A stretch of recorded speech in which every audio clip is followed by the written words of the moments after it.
بسم اللہ الرحمن الرحیم۔ سنت طریقہ یا راستہ کو کہتے ہیں۔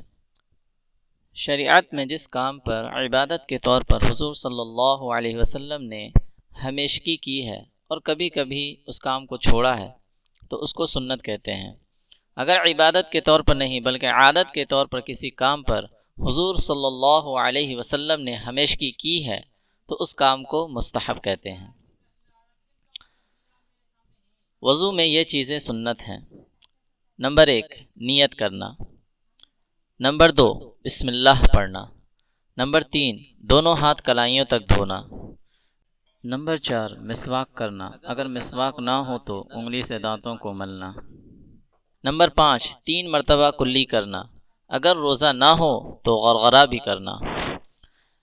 نمبر 6 3 مرتبہ ناک میں پانی ڈالنا اور سینکنا،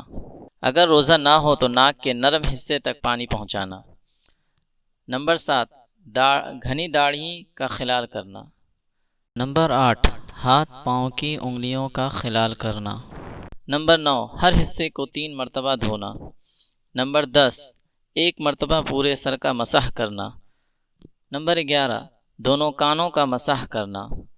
نمبر 12 تمام اعضاء کا مل کر دھونا، نمبر 13 ایک عضو کے دھونے کے بعد فوراً دوسرا عضو دھونا، نمبر 14 ترتیب سے وضو کرنا۔